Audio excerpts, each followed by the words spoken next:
YSR pension కార్యక్రమాన్ని విశాఖ జిల్లా అధికార ప్రతినిధి బుల్లిబాబు ఆధ్వర్యంలో అట్టహాసంగా నిర్వహించారు.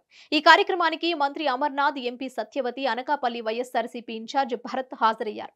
అనంతరం జ్యోతి ప్రజ్వాలన చేసి కార్యక్రమాన్ని ప్రారంభించి లబ్ధిదారులకు పెంచిన 3000 రూపాయల పెన్షన్ ని అందజేశారు. మంత్రి అమర్నాథ్ పుట్టినరోజు సందర్భంగా వైసీపీ శ్రేణులు కేక్ కట్ చేసి శుభాకాంక్షలు తెలియజేశారు. ఈ సందర్భంగా మంత్రి అమర్నాథ్ మాట్లాడుతూ టీడీపీ ప్రభుత్వం హయాంలో రాష్ట్ర వ్యాప్తంగా ఈ నెల పెన్షన్ కి 400 ఖర్చు చేస్తే తమ ప్రభుత్వం నెలకు 1900 ఖర్చు చేస్తుందని పేర్కొన్నారు. 2019లో 36 లక్షల మంది ఉండగా ప్రతి పేదవాడికి ఆర్థికంగా అండగా నిలవాలని 66 లక్షల మందికి పెన్షన్లు ఇవ్వడం జరుగుతుందని, ఈ ఘనత సీఎం జగన్ కి దక్కుతుందని పేర్కొన్నారు.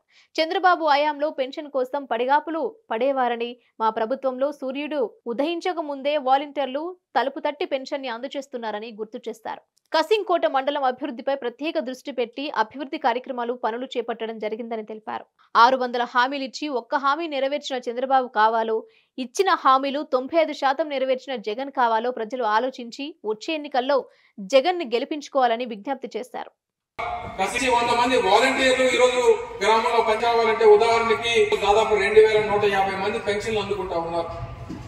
గతంలో మీకు పెన్షన్ కావాలంటే గ్రామ పంచాయతీకి వచ్చి రోజుల తరబడి పడిగాపులు కాసి మీకు ఇవ్వాల్సినటువంటి డబ్బు ఇవ్వడానికి కూడా 4 రోజులు తెప్పించుకొని మీరు ఎండనక వాననక ఇబ్బందులు పడి రావాల్సినటువంటి డబ్బు కూడా చేతికి రానటువంటి గత ప్రభుత్వం లాంటి రాజకీయ పార్టీలు ఓటేయాలో ఒక్కసారి ఆలోచన చేయమని చెప్పి మిమ్మల్ని అందరినీ కూడా కోరుతా ఉన్నా.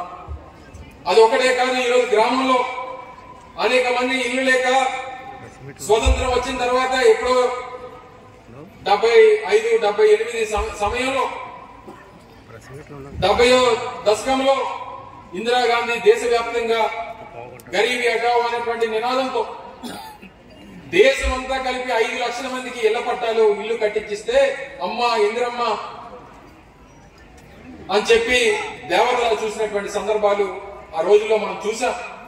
స్వతంత్రం వచ్చిన తర్వాత ఆంధ్రప్రదేశ్ రాష్ట్రంలో, ఉమ్మడి ఆంధ్రప్రదేశ్ లో కూడా కాదు, కేవలం విభజన జరిగిన తర్వాత ఇప్పుడున్నటువంటి ఆంధ్రప్రదేశ్ లో గడిచినటువంటి 4 సంవత్సరాల 6 మాసాల్లో ఆంధ్ర రాష్ట్రంలో దేశంలో ఏ రోజు ఏ కేంద్ర ప్రభుత్వం, దేశంలో ఏ రాష్ట్రంలోని ఏ రాష్ట్ర ప్రభుత్వం ఇవ్వనటువంటి విధంగా ఒక్క ఆంధ్ర రాష్ట్రంలోని 32 లక్షల పేద కుటుంబాలకి సొంతింటి కళని నెరవేర్చినటువంటి ఏకైక ప్రభుత్వం ఒక్క వైఎస్ఆర్ కాంగ్రెస్ పార్టీ ప్రభుత్వం.